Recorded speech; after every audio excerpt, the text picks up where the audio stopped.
Shalom Bapak Ibu saudara-saudari yang terkasih. Senang sekali bisa berjumpa Anda di pagi hari ini. Kita mau sama-sama masuk dalam hadirat Tuhan lewat pujian penyembahan kita. Mari silakan. Mari kita sama-sama menikmati hadirat Tuhan di pagi hari ini.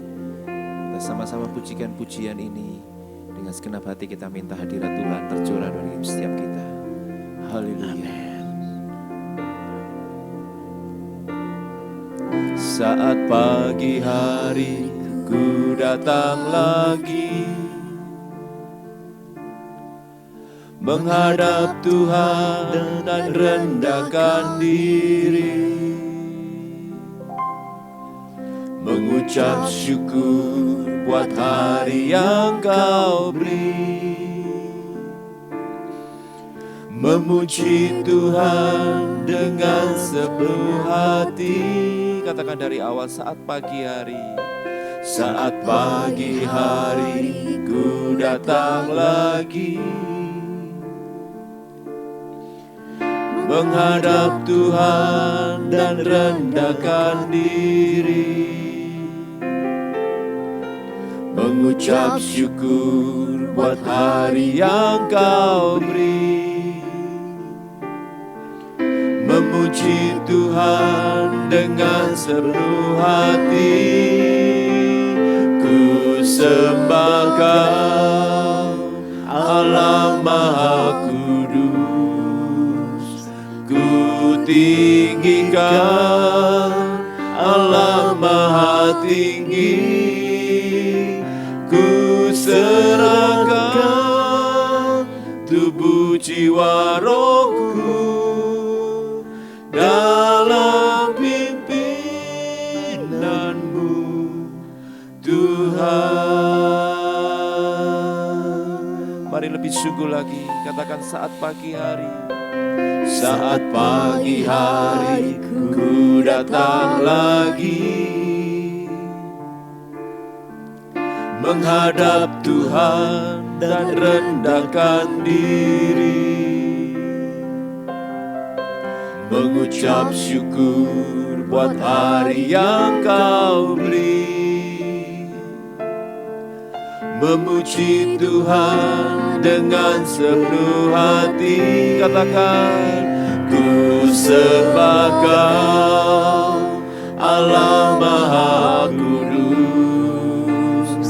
Ku tinggikan Allah Maha Tinggi.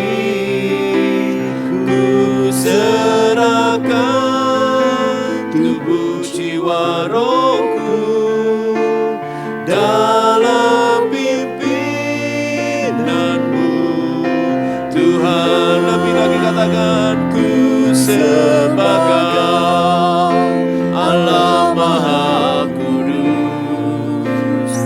Ku tinggikan Allah Maha Tinggi. Serahkan tubuh jiwa rohku dalam pimpinanmu Tuhan. Ku sembah Kau, Allah Maha Kudus. Ku tinggikan Allah Maha Tinggi.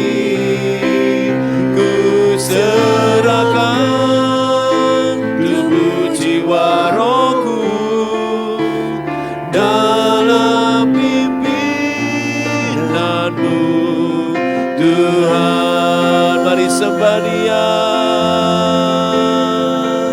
kami sembah Engkau, ya kami sembah. Haleluya. Ku tinggikan nama-Mu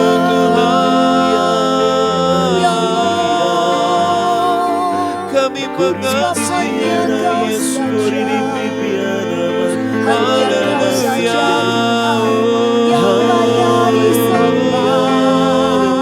Dengan segenap hati kami hampiri tahta-Mu, kami memuji-Mu, kami menyembah-Mu Tuhan. Haleluya.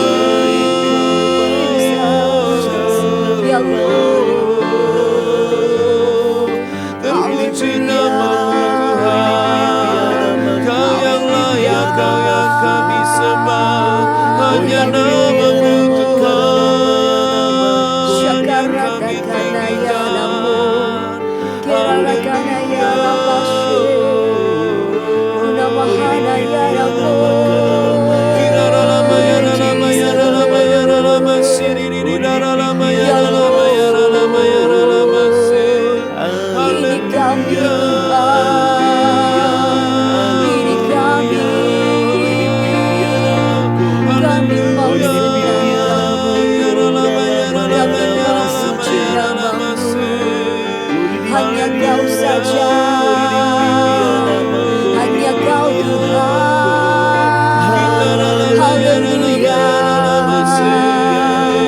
sungguh Engkaulah Raja. Haleluya, haleluya. Sembah Kau, Allah Maha Kudus. Ku tinggikan Allah Maha Tinggi. Ku serahkan tubuh jiwa rohku dalam pimpinanmu Tuhan. Ku sembah Kau Allah Maha Kudus. Ku tinggikan Allah Maha Tinggi. Ku serahkan tubuh jiwa rohku dalam pimpinanmu Tuhan. Katakan ku cinta Kau, ku cinta Kau Yesus, ku puji Kau Yesus, ku sembah Kau Yesus, Tuhan dan Rajaku. Dengan segenap hati dan dengan segenap jiwaku, akal budi, ku cinta Kau. Lebih tinggi lagi katakan ku cinta Kau, ku cinta Kau Yesus, ku puji Kau Yesus, ku sembah Kau Yesus, Tuhan dan Rajaku. Dengan segenap hati dan dengan segenap jiwaku, akal budi, ku cinta Kau. Lebih sungguh lagi katakan ku cinta Kau, ku cinta Kau Yesus, ku puji Kau Yesus, ku sembah Kau Yesus, Tuhan dan Rajaku. Dengan segenap hati dan dengan segenap jiwaku, akal budi, ku cinta Kau. Dengan segenap hati, dengan segenap hati dan dengan segenap jiwaku, akal budi, ku cinta Kau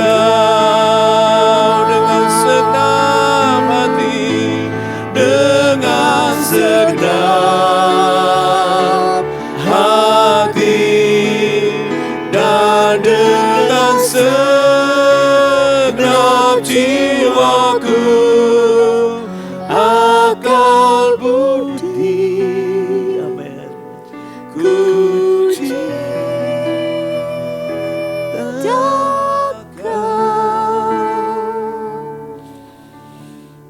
Ya Tuhan, biar selagi masih di awal tahun yang baru ini, ajari kami untuk punya hati yang demikian, yang mengasihi-Mu dengan segenap hati kami, segenap jiwa kami, segenap kekuatan kami, segenap akal budi kami. Terima kasih Tuhan, kami mengucap syukur, menyerahkan pemberitaan firman-Mu dalam tangan-Mu, sembunyikan kami di balik salib-Mu Tuhan, dan terangi hati dan pikiran kami, biar setiap kami yang mengikuti, yang mendengarnya, Tuhan Kau terangi hati dan pikiran kami. Kami mengucap syukur buat pagi hari ini, di dalam nama Tuhan Yesus. Amin. Haleluya. Sekali lagi shalom semuanya, dan kalau boleh ngomong juga Happy New Year, meskipun sudah hampir 1 bulan kita lalui, bulan Januari ini, tapi kita dari tahun yang baru. Nah Bapak Ibu, saudara-saudara yang terkasih, kondisi manusia pada akhir zaman, firman Tuhan berkata demikian. Ya, di 2 Timotius 3 ayat 1-5. Ketahuilah bahwa pada hari-hari terakhir akan datang masa yang sukar. Manusia akan mencintai dirinya sendiri dan menjadi hamba uang. Mereka akan membual dan menyombongkan diri. Mereka akan menjadi pemfitnah, mereka akan berontak terhadap orang tua dan tidak tahu berterima kasih, tidak mempedulikan agama, tidak tahu mengasihi, tidak mau berdamai, suka menjelekkan orang, tidak dapat mengekang diri, garang, tidak suka yang baik, suka mengkhianat, tidak berpikir panjang, berlagak tahu, lebih menuruti hawa nafsu daripada menuruti Allah. Secara lahiriah, mereka menjalankan ibadah mereka, tapi pada hakikatnya mereka memungkiri kekuatannya. Jauhilah mereka itu. Itu nasihat Paulus kepada anak rohaninya Timotius. Memang firman Tuhan mencatat bahwa inilah kebenaran bahwa kondisi manusia pada akhir zaman, ada banyak hal tadi daftarnya. Tapi salah satu yang paling awal adalah Paulus berkata, manusia akan mencintai dirinya sendiri. Ya. Fokus kebanyakan orang adalah pada aku dan aku gitu ya. Segala sesuatu diukur dari apakah kalau aku lakukan hal ini menguntungkannya bagiku. Apakah yang aku peroleh kalau aku ikut ini, kalau aku lakukan itu dan sebagainya. Semuanya diukur dari aku dan aku. Karena memang manusia akan mencintai dirinya sendiri. Itu kondisi yang Paulus katakan tentang akhir zaman ini. Lalu di ayat yang lain, di pasal berikutnya di 2 Timotius 4 ayat 3 dan 4, Paulus juga berkata, karena akan datang waktunya, orang tidak dapat lagi menerima ajaran sehat, tetapi mereka akan mengumpulkan guru-guru menurut kehendaknya untuk memuaskan keinginan telinganya. Mereka akan memalingkan telinganya dari kebenaran dan membukanya bagi dongeng. Nah, dari ayat ini sekali lagi manusia itu pengennya sumbernya itu aku. Ya, mereka memilih yang ingin mereka dengar, bukan apa yang harus atau perlu untuk didengar. Ya, pokoknya yang kalau ini senang, kalau ini menyenangkan telinga, itu orang itu suka gitu ya, termasuk khotbah-khotbah. Kalau orang itu yang khotbah rasanya kok terlalu gini. Ya, tapi kalau orang ini wah lucu tuh pengkhotbahnya atau apa. Seringkali kita ingin memuaskan telinga kita. Padahal seharusnya adalah apa yang perlu atau seharusnya kita dengar. Bukan apa yang ingin kita dengar. Nah Bapak Ibu, saudara-saudari yang terkasih, manusia itu cenderung ingin bebas. Freedom itu menjadi kata yang sangat diagung-agungkan. Akhir-akhir ini, akhir zaman ini, manusia itu tidak ingin terikat dan manusia itu ingin bebas tadi, ingin nyaman gitu ya. Itu kondisi manusia pada akhir zaman. Itulah kondisi manusia gitu ya. Nah, sementara Di sisi yang lain, Tuhan itu menempatkan gerejanya di muka bumi ini untuk menjadi wakil pemerintahan Allah atas orang-orang percaya, atas bumi ini. Matius 16 ayat 18-19 berkata, dan aku pun berkata kepadamu, engkau adalah Petrus dan di atas batu karang ini aku akan mendirikan jemaatku dan alam maut tidak akan menguasainya. Kepadamu akan kuberikan kunci kerajaan sorga, apa yang kau ikat di dunia ini akan terikat di sorga dan apa yang kau lepaskan di dunia ini akan terlepas di sorga. Nah, gereja yang terdiri dari orang-orang yang percaya kepada Tuhan Yesus diberi kuasa untuk mengikat dan melepaskan. Mengikat pekerjaan-pekerjaan iblis atas orang-orang dan melepaskan berkat, pemulihan, kesembuhan, dan sebagainya yang datang dari sorga. Dan Tuhan itu memakai gerejanya. Tuhan itu mendirikan gerejanya di muka bumi ini untuk menjadi wakil pemerintahan sorga itu di bumi ini. Dan ada dua tugas utama gereja yang Bapak Ibu tahu, ini tentang amanat agung bahwa firman Tuhan berkata, pergilah, beritakanlah Injil, pergilah jadikanlah semua bangsa muridku, kata firman Tuhan. Ajarlah mereka melakukan segala sesuatu yang kuperintahkan kepadamu. Ada dua tugas utama gereja itu memberitakan Injil, menyelamatkan yang terhilang, dan menggembalakan atau memuridkan, serta memuridkan. Oleh karena itu Bapak Ibu, kalau dibandingkan sikap manusia yang ingin merdeka, bebas, freedom tadi, yang maunya adalah kepuasanku, patokan mereka adalah apa ini menyenangkanku atau tidak. Sementara di sisi yang lain, Tuhan punya wakil pemerintahannya di muka bumi ini, itu yang namanya gereja. Bagaimana sikap manusia seharusnya, sikap kita terhadap gerejanya. Nah,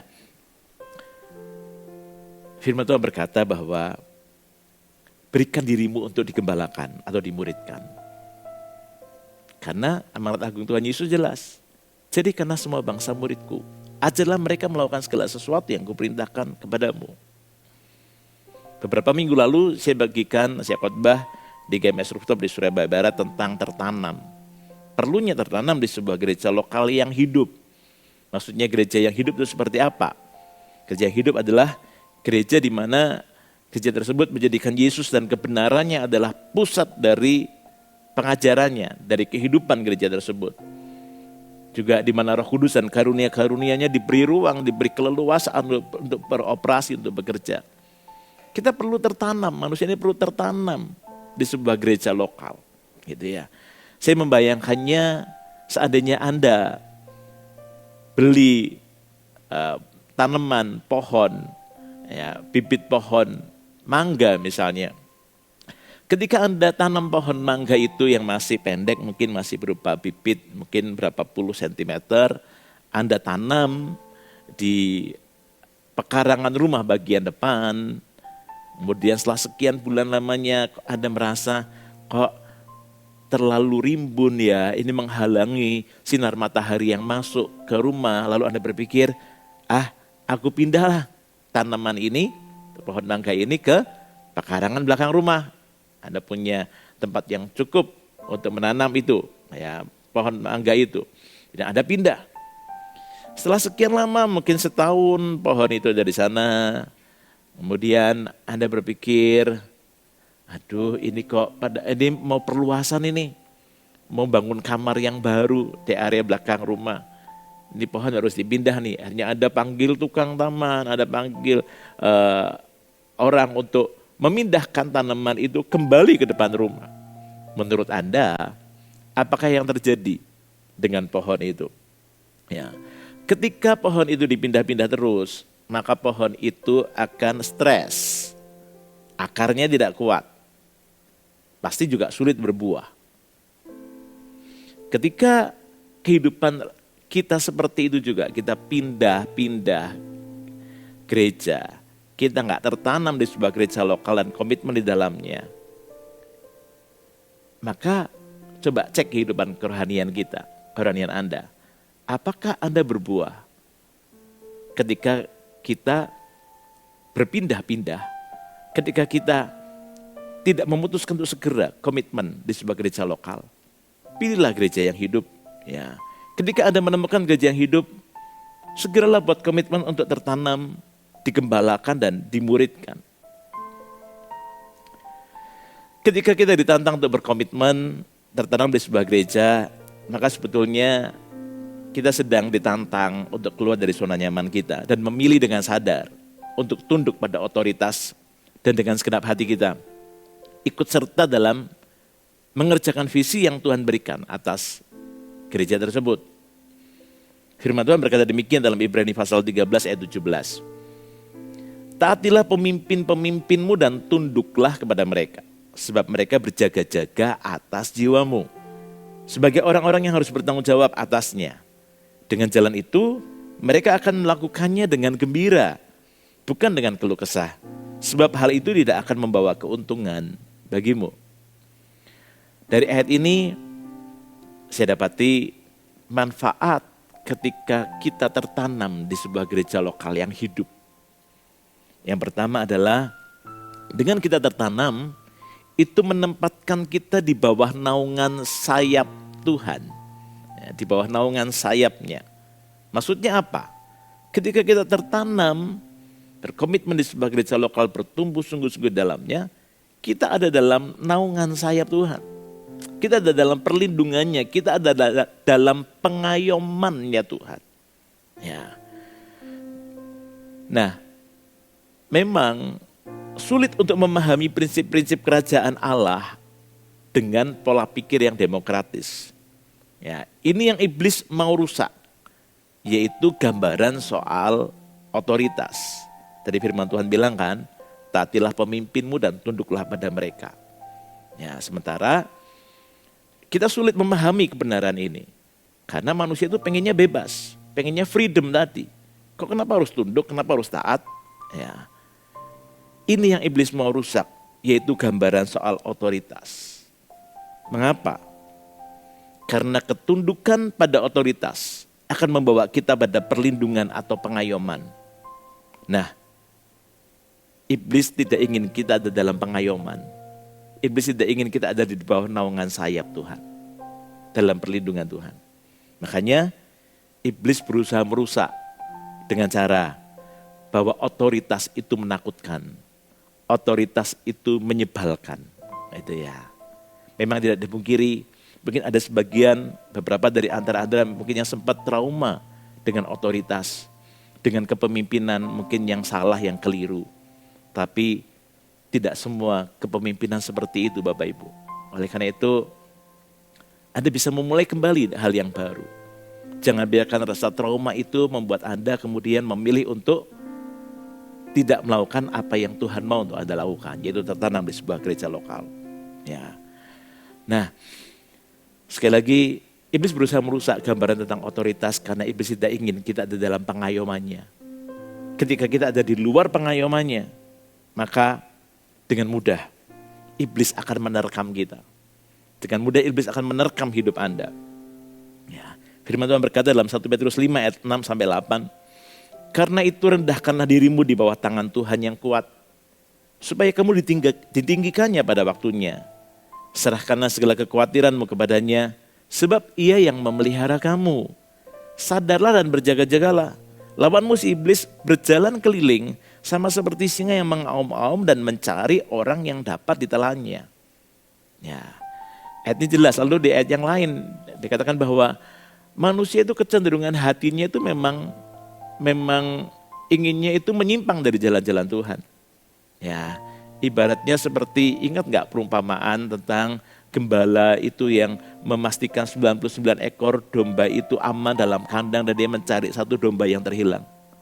Manusia memang kecenderungan hatinya pengen hidup menurut jalannya sendiri. Tersesat. Ya, makanya hati-hati kalau kita hidup menurut jalan kita sendiri, kita tidak ada dalam pengayoman gembala, dalam komunitas yang benar, maka dengan mudah predator iblis itu akan menerkam kita. Dengan ada di bawah, dengan kita tertanam, maka kita ada di bawah naungan sayapnya, dalam pengayoman, dalam perlindungan Tuhan. Yang kedua, yang terakhir, dengan kita tertanam, maka hidup kita menghasilkan buah-buah kebenaran dan damai sejahtera. Maksudnya apa? Kita lihat Ibrani 12 ayat 5 sampai 11. Dan sudah lupakah kamu akan nasihat yang berbicara kepada kamu seperti kepada anak-anak? Hai anakku, janganlah anggap enteng didikan Tuhan. Dan janganlah putus asa apabila engkau diperingatkannya. Karena Tuhan menghajar orang yang dikasihinya. Dan ia menyesal orang yang diakuinya sebagai anak. Jika kamu harus menanggung ganjaran, Allah memperlakukan kamu seperti anak. Di manakah terdapat anak yang tidak dihajar oleh ayahnya? Tetapi jikalau kamu bebas dari ganjaran yang harus diderita setiap orang, maka kamu bukanlah anak, tetapi anak-anak gampang. Selanjutnya, dari ayah kita yang sebenarnya kita beroleh ganjaran, dan mereka kita hormati.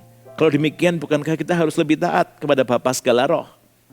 Supaya kita boleh hidup, sebab mereka mendidik kita dalam waktu yang pendek sesuai dengan apa yang mereka anggap baik. Tetapi Dia menghajar kita untuk kebaikan kita, supaya kita beroleh bagian dalam kekudusannya. Memang tiap-tiap ganjaran pada waktu ia diberikan tidak mendatangkan sukacita, tetapi duka cita. Tetapi kemudian ia menghasilkan buah kebenaran yang memberikan damai kepada mereka yang dilatih olehnya. Nah Bapak Ibu, ayat ini dengan jelas. Nanti Bapak Ibu bisa merenungkan kembali setelah program ini selesai. Bapak Ibu renungkan ayat ini berkali-kali lagi. Dengan kita tertanam atau komitmen pada sebagai gereja lokal, tunduk pada otoritas Tuhan dan juga pemimpin-pemimpin yang Tuhan berikan dalam kehidupan kita. Berarti kita memberikan diri untuk dimuridkan, digembalakan. Memang ketika kita membuat keputusan itu, ketika kita mau menjadi murid Tuhan, menjadi anak Tuhan di sebuah gereja lokal, maka di dalamnya pasti ada unsur yang namanya didikan. Karena pemuridan atau discipleship, di dalamnya itu ada unsur disciple. Ya, disiplin, ya, berasal kata dari itu. Di dalamnya ada unsur memang didikan. Ya, memang nggak enak buat daging. Ya, ketika kita mungkin diarahkan hidup kita, kok nggak bisa bebas ya. Ketika kita ditegur, dinasihati, itu mendorong kita untuk menjadi lebih baik. Mungkin tidak nyaman buat daging, tapi itu menghasilkan buah kebenaran kata firman Tuhan. Dan memberikan damai buat yang mau, buat yang tahu prinsip ini dan mau mengikutinya. Hari ini pesan Tuhan buat kita adalah berikan dirimu untuk berada dalam naungan sayapnya. Naungan sayap Tuhan dalam perlindungannya, dalam pengayomannya. Dengan cara apa? Berikan dirimu untuk tertanam di gereja lokal yang hidup. Ya, bagi Anda jemaat GMS, ya, ayo kita tertanam lebih lagi. Ayo kita berikan diri hidup kita lebih lagi. Ayo kita layani Tuhan lebih lagi. Maka hidupmu tidak akan pernah sama lagi. Ya, hidupmu, hidup kekristenanmu tidak akan pernah sama lagi. Pasti ada hal-hal yang indah, yang manis, ada breakthrough, ada terobosan demi terobosan yang akan Tuhan kerjakan dalam hidup Anda. Dalam karakter kita, dalam apapun segala aspek kehidupan kita. Berikan dirimu untuk ada di dalam naungan sayapnya. Mari kita mau menyembah Tuhan. Sebelum nanti saya mengajak untuk kita berdoa. Sama-sama Bapak Ibu, mari kita menyanyikan lagu ini. Yesus kau kebenaran yang menyelamatkanku. Yesus kau kebenaran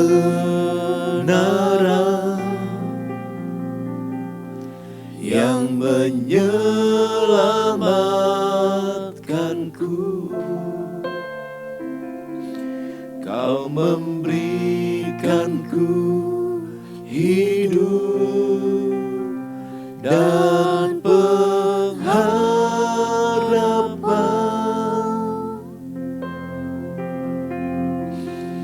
Ku ikut kehendak-Mu,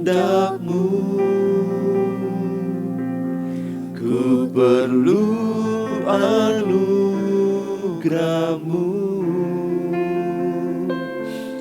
Ku nyatakan janjiku kepadamu.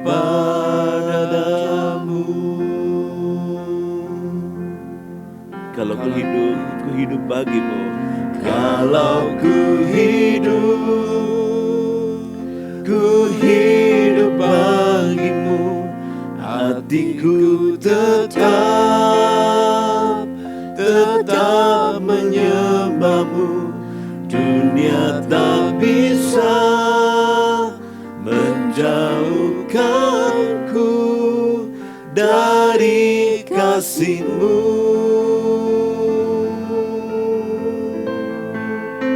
Selama ku hidup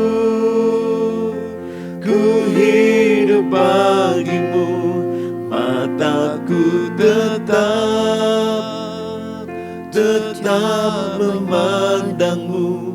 Dunia tak bisa menjauhkanku dari kasih-Mu. Sekali lagi kita nyanyikan lagu ini dari awal. Yesus, Kau kebenaran, Ya Tuhan, firman-Mu adalah kebenaran yang menyelamatkanku. Kebenaran itu menyelamatkan kami Tuhan. Kau memberikanku Amin. hidup dan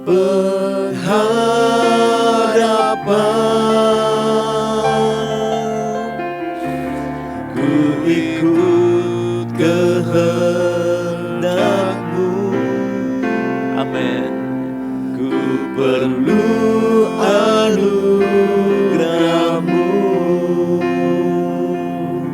Ku nyatakan janjiku kepadamu.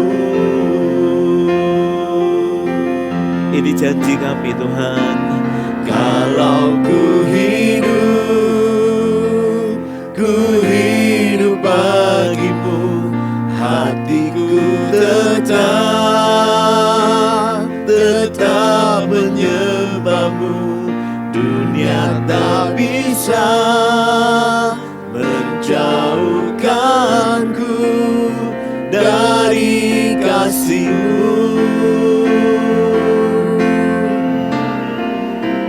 Selama ku hidup bagimu, mataku tetap memandangmu.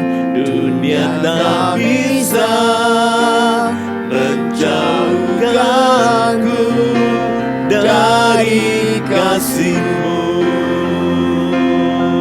Kalau ku hidup, Kalau ku hidup bagimu, hatiku tetap menyembahmu. Dunia tak bisa menjauhkanku dari kasih-Mu. Selama ku hidup bagimu, mataku tetap memandangmu. Dunia tak bisa menjauhkanku dari kasih-Mu. dunia tak bisa menjauhkanku. Dunia tak bisa menjauhkanku dari kasih-Mu. Dunia tak bisa. Dunia tak bisa menjauhkanku dari kasih-Mu.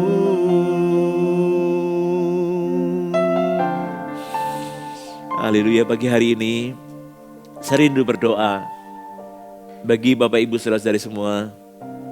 Mungkin adakah dari antara Anda yang selama ini Anda mungkin pernah terluka dengan yang namanya otoritas, dengan yang namanya gereja, sehingga Anda memilih untuk mungkin mengikuti ibadah secara online aja. Atau Anda hadir di gereja tapi Anda tidak mau memberikan lebih untuk berkomitmen. Tapi sebetulnya Anda tahu kebenaran ini. Pagi hari ini, mari jangan keraskan hatimu. Mari mulai sesuatu yang baru. Memang gereja bukanlah terdiri dari orang-orang yang sempurna. Tapi terdiri dari orang-orang yang mau disempurnakan. Saya mengajak Anda yang demikian, kalau Anda tahu kebenaran ini, dan Anda mau berubah, Anda membuat keputusan, iya, aku mau ikut kehendak Tuhan. Kalau maksud Tuhan mendirikan gerejanya di atas muka bumi ini, untuk menjadi wakil pemerintahannya di bumi ini atas hidupku, aku mau memberi diri untuk dimuridkan dan digembalakan. Sekalipun aku harus berjumpa lagi dengan yang namanya kepemimpinan, otoritas dan yang lain-lain, aku mau dengan sadar mau memberikan diri untuk komitmen dan digembalakan. Aku mau Tuhan. Bagi Anda yang demikian, taruh tanganmu di hatimu, di dadamu. Kita berdoa bersama-sama. Tuhan, kami berdoa dalam nama Yesus. Tuhan, angkat setiap trauma, Tuhan angkat setiap luka yang ada mungkin yang pernah muncul, yang pernah ada di hati beberapa dari antara kami. Tuhan, minta dalam nama Yesus, angkat segala macam trauma, segala macam luka itu. Dan Tuhan gantikan dengan hati yang baru, dengan hati yang benar, hati yang mengerti prinsip kebenaran, hati yang diterangi oleh Roh Kudus, diterangi oleh firman Tuhan. Sehingga kami memilih untuk mengikut kehendak Tuhan, duduk pada firman Tuhan lebih daripada keinginan kami sendiri, lebih daripada maksud daging kami sendiri. Tuhan, memang itulah kondisi manusia di akhir zaman, yaitu ingin bebas, ingin merdeka, tapi kami tahu kebenaran dan kami memilih untuk hidup dalam kebenaran. Tuhan, mau berdoa buat setiap kami, biar setiap kami Tuhan yang mengikuti program ini, setiap kami yang ada di tempat ini, biar kami sungguh-sungguh punya hati seorang anak di dalam sebuah gereja yang terus-menerus mau digembalakan dan dimuridkan, yang memiliki pendudukan diri terhadap otoritas. Kami mau Tuhan yang mengerjakan visi rencana Tuhan dalam kehidupan kami. Di dalam nama Tuhan Yesus, kami mau ikut ambil bagian dalam visi 2030 300 gereja lokal. Mendirikan 1000 gereja lokal yang kuat dengan 1 juta murid Kristus. Kami mau ada di dalamnya. Berikan buat kami hati seorang anak, seorang murid, seorang anak visi di dalam gerejamu. Terima kasih Tuhan. Kami juga berdoa buat para pemimpin-pemimpin gereja, pemimpin-pemimpin kami Tuhan yang ada di atas kami. Untuk biar para pemimpin-pemimpin itu terus hidup dalam kebenaran, hidup dalam kekudusan, hidup dalam integritas. Pemimpin yang meneladani Tuhan Yesus, sehingga bisa berkata seperti Rasul Paulus berkata, ikutlah aku sebab aku pun mengikut Kristus. Berkati para pemimpin-pemimpin yang ada, berkati pemimpin-pemimpin gereja yang ada Tuhan. Dan kami juga mau berdoa sepakat sama-sama buat gereja Tuhan yang ada. Biar gereja-gereja menjadi, bangkitkan gereja-gereja menjadi gereja yang hidup, di mana Yesus menjadi pusat dari segala sesuatu yang dikerjakan. Menjadi gereja yang murni, bukan yang Jesus plus dan sebagainya, tapi betul-betul Yesus yang menjadi yang terutama, menjadi pusat dari kegiatan gereja itu, daripada dinamika gereja itu. Menjadi gereja yang asli, menjadi gereja yang otentik seperti yang Tuhan mau, yang terus mengerjakan visi dan rencana Tuhan di muka bumi ini. Terima kasih Tuhan, bangkitkan gereja-gereja yang hidup itu lebih banyak lagi Tuhan, supaya gereja-Mu akan jadi garam dan terang. Gereja-Mu akan seperti gunung yang tinggi, yang daripadanya pengajaran kebenaran itu akan mengalir, dan banyak orang datang ke sana, hidup mereka diubahkan. Bangkitkan gereja yang hidup Tuhan. Bangkitkan gereja-gereja yang hidup itu Tuhan, di dalam nama Yesus. Dan pakai kami terus GMS ini Tuhan, untuk terus menjadi gereja yang hidup, sehingga banyak orang akan menemukan kehidupan yang hidup mereka diubahkan. Terima kasih Tuhan. Terima kasih Tuhan. Kami mengucap syukur buat pagi hari ini. Kami mengucap syukur buat kebenaran yang kami terima. Kami mau terus memberdiri kami untuk terus ada dalam naungan sayap-Mu Tuhan. Kami mengucap syukur di dalam nama Yesus. Yang percaya katakan sama-sama, amin. Nah Bapak Ibu, sebelum kita mengakhiri ini, saya ingin mendorong Bapak Ibu sekalian sekali lagi. Ayo, berikan dirimu untuk digembalakan dan jangan takut dengan proses ketika kita harus melaluinya. Saya percaya Tuhan menyertai dan akan membuat Anda menjadi lebih indah, makin serupa dengannya. Dan sebelum kita berpisah, Sabtu depan kita akan ketemu lagi. Mari kita mau terima doa berkat. Mari angkat kedua tanganmu di tempatmu masing-masing. Ya. Dalam nama Tuhan Yesus semua berdoa Tuhan, melepaskan berkat-Mu atas setiap anak-anak-Mu. Berkat daripada Allah Bapa, kasih sayang daripada anaknya yang tunggal Tuhan Yesus Kristus dan persekutuan daripada Allah Roh Kudus menyertai kehidupan kami sekalian sekarang sampai selama-lamanya di dalam nama Tuhan Yesus. Yang percaya katakan sama-sama, amin. God bless you.